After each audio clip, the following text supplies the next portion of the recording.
combinar el ROI con la capacidad de reinvertir, verlo de manera cualitativa. Este es un negocio que con la caja que genera puede reinvertir en su negocio, ¿sí o no?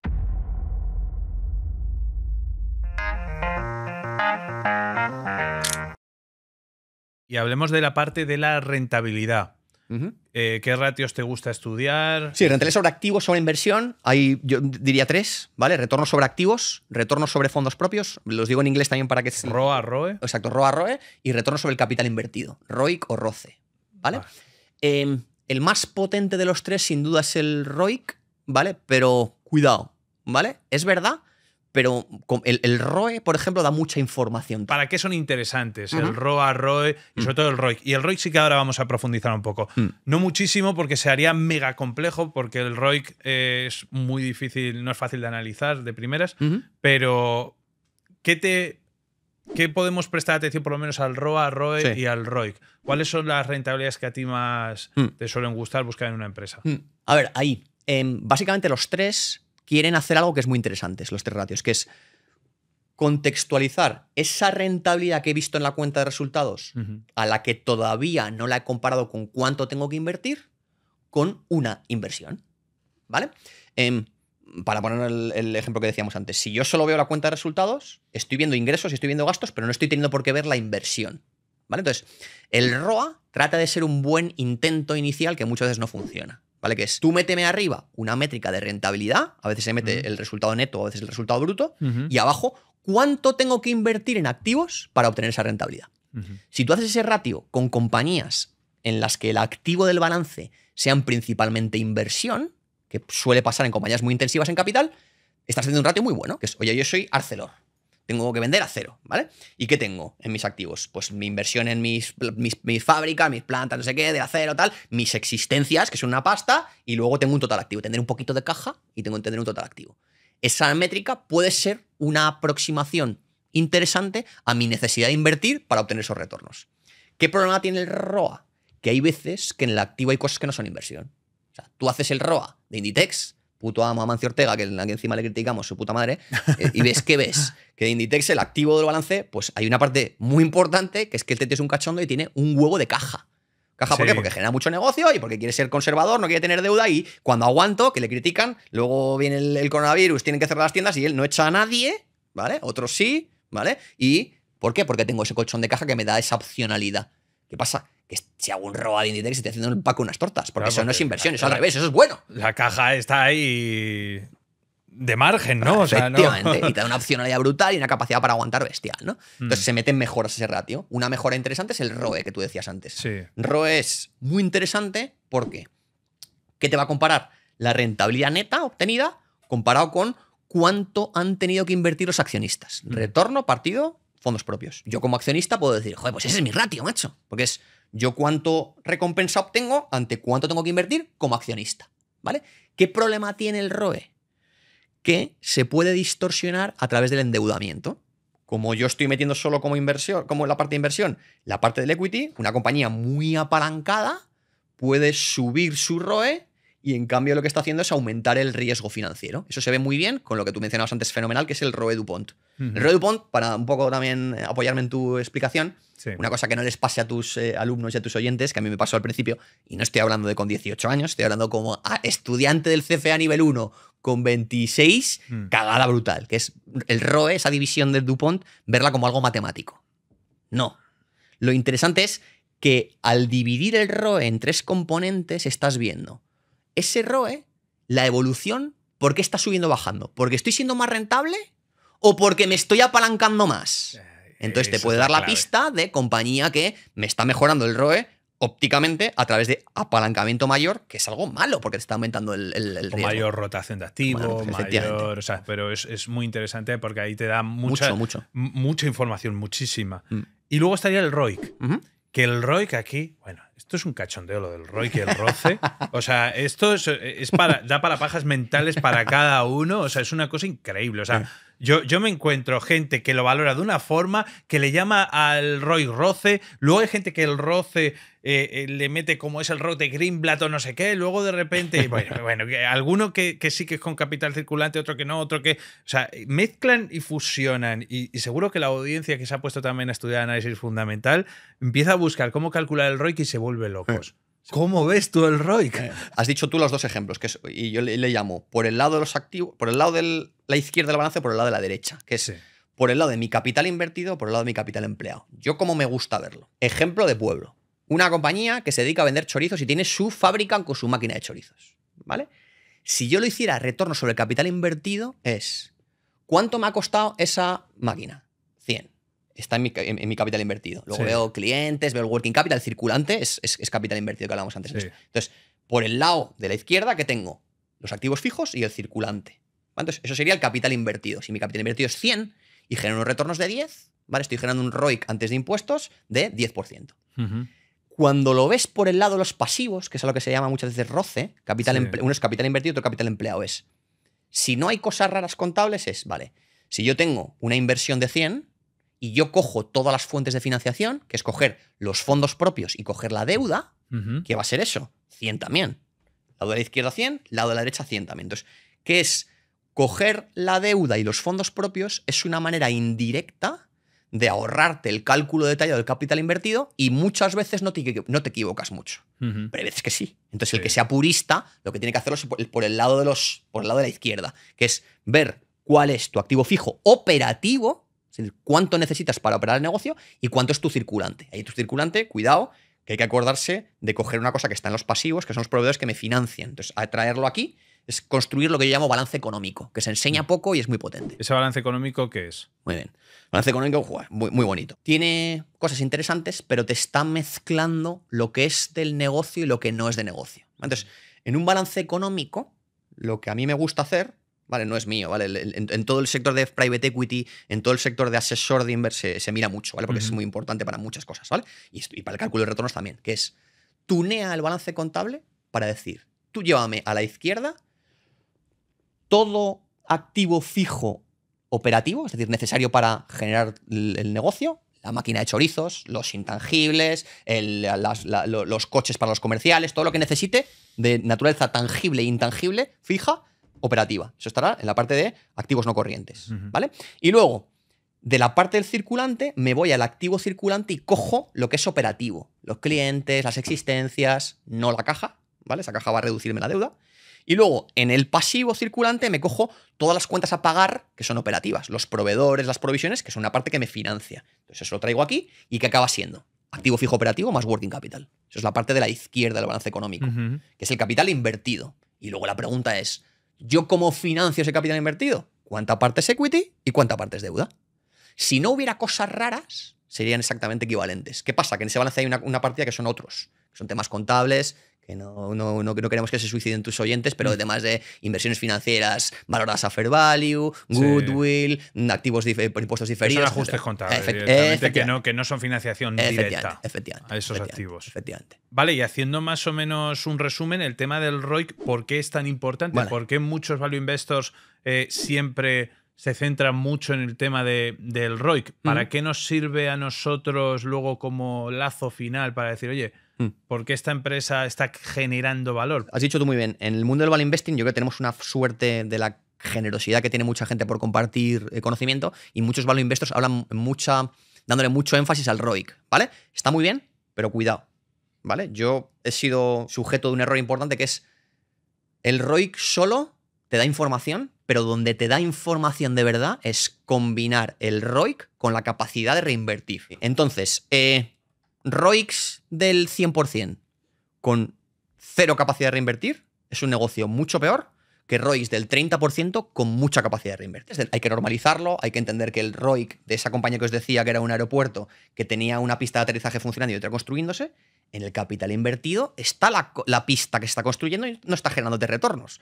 Por lo que ese ROIC puede estar deprimido cuando es el mejor momento para invertir. Por lo que ver la parte cualitativa del ROIC y ver la parte a futuro.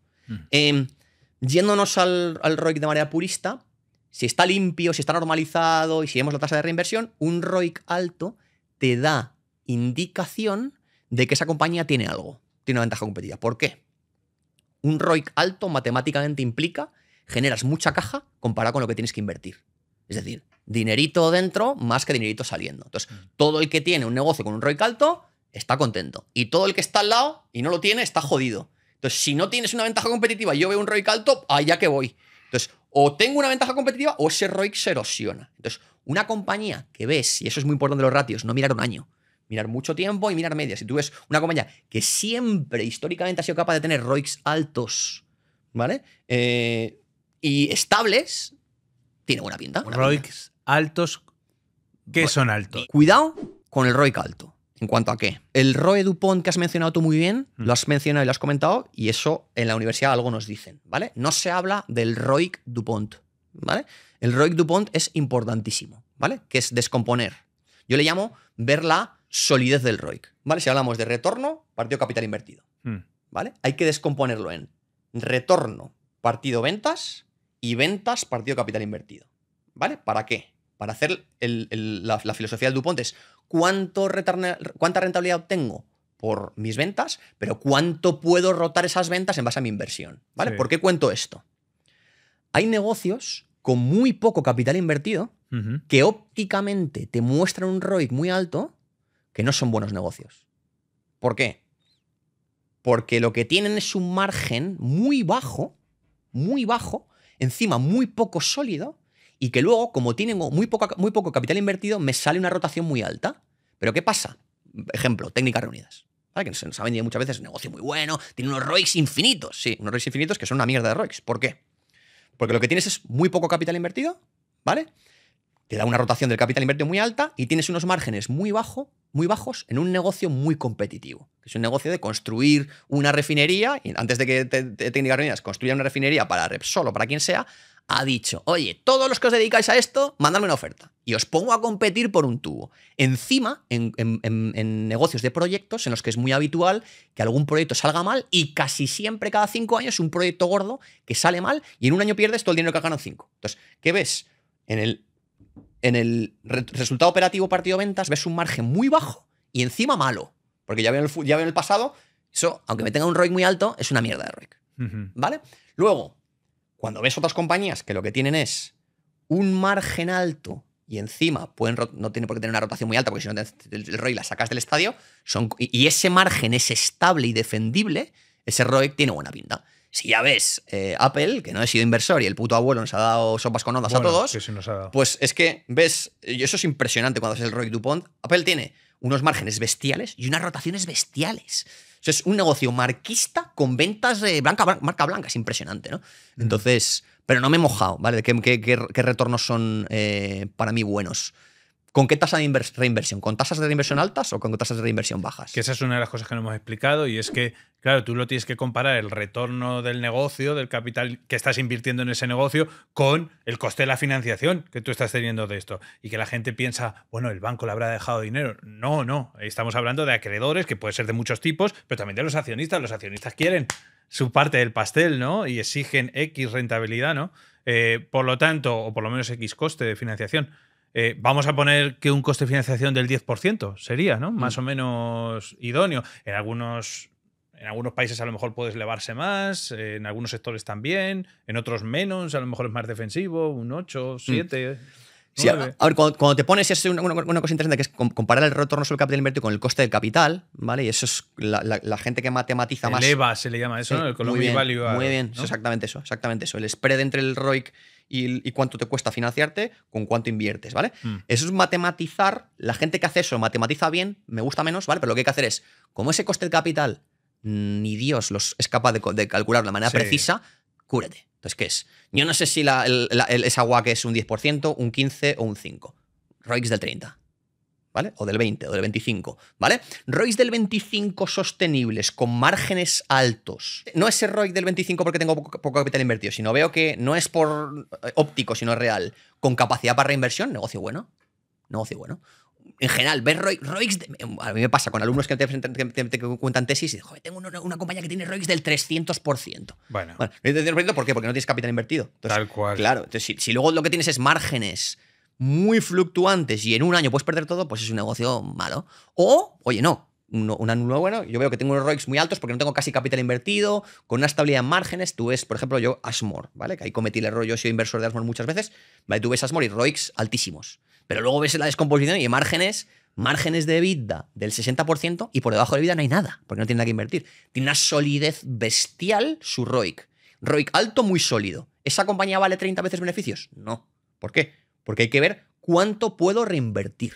La tasa de reinversión, ¿vale?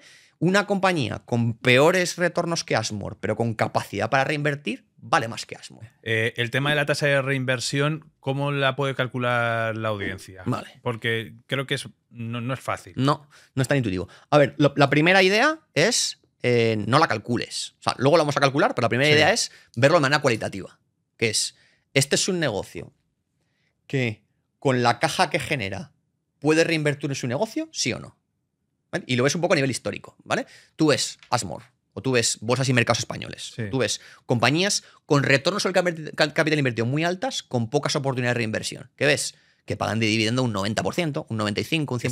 Está bien, porque no pueden reinvertirlo. Cuidado, ahí lo único que hacen mal es que lo que tendrían que hacer es pagar un dividendo cuando la acción está cara y cuando está barata recompran. Y eso no lo hacen. Bueno, bueno, en Europa es que el tema de las recompras no se lleva mucho. Sí, sobre todo cuando está barata, ¿sabes? Pero bueno, eso no lo hacen. Pero ahí ves que es una compañía con poca capacidad de reinvertir. Compañías, y esto se une con lo que veíamos antes del análisis, cuando veíamos el potencial de crecimiento. Vemos un mercado en crecimiento con una potencial de ganar cuota de mercado en un negocio que tiene capital invertido, es decir, que tengo que invertir en fábrica, que tengo que invertir en clientes. Ahí, si crezco, si tengo la capacidad de crecer, si mantengo ese retorno y reinvierto una parte importante de lo generado en mi negocio, voy a crecer un montón. ¿Vale? Ahí pero no me escaqueo, ¿vale? Para verlo, ¿vale? Tú tienes que construir una P&L, ¿vale? Y un flujo de caja en el que llegues a un flujo de caja antes de invertir para crecer, ¿vale? En el mundo convencional de las finanzas se suele hablar del EBIT después de impuestos, ¿vale? La gente que hace free cash flow se lo llama el NOPAT, que es un... El NOPAT, ¿vale? Sí. Es, oye, yo tengo el resultado operativo, cuánto tengo que pagar de impuestos y aquí tengo ese free cash flow antes de invertir para crecer. Y por debajo meten el CAPEX de expansión, el working capital, etcétera, ¿vale? Entonces, si yo tengo un flujo de caja antes de invertir de 100 y de esos 100, 90 los reinvierto en crecer, mi tasa de reinversión es 90%. ¿Vale? Ejemplo, viendo de manera cualitativa, Buffett, ¿vale? Cuando entiende esto, dice, cuando de pequeño monta el negocio de pinballs, ¿vale? Va a barberías y dice, oye, ¿qué te parece si te pongo aquí un pinball al lado? Y entonces la gente cuando está esperando a cortarse el pelo o a afeitarse, juega aquí al pinball y la mitad para ti y la mitad para mí. Entonces montan una y empiezan a decir, joder, macho, estoy ganando aquí una pasta con esta. Con ese dinero que he ganado, puedo invertir en más pinballs y en ponerlo en más... Efecto bola de nieve. Efectivamente, que es el efecto tipo de interés compuesto, que es donde te empieza a multiplicar. ¿Qué pasa? Hay que ver muy bien si esa reinversión la puedes hacer a rentabilidades altas. Hay muchas que pasa que mi negocio core es muy rentable e invierto en cosas mucho menos rentables. Ves Google y dices, oye, mi negocio core es impresionante y luego me meto en que si Waymo, que si no sé qué, que si Cloud, que es un negocio que está bien, pero comparado con el negocio de publicidad. Entonces, esa reinversión no tienes que decir ROICs de Google, me invento, 40%. Sí. Reinversión, el 100%. Esto va a ser un negocio que va a crecer al 40%. Pues no, porque estás invirtiendo en cosas que se llama retorno sobre el capital invertido incremental. Estás viendo que voy a reinvertir en cosas que no están mal, pero que no son tu negocio core. Entonces ahí vas a perder rentabilidad. Que la tasa de reinversión que la gente no ponga 100% porque nunca o casi nunca es 100%. Hay veces que sí. Joder, hay algunas. Un Constellation Software de turno llega a 100 y 120 incluso. Hay veces que incluso reinvierte más de lo que genera, ¿no? Pero bueno, hay que normalizar ese número, ¿no? Si luego proyectas a los siguientes años.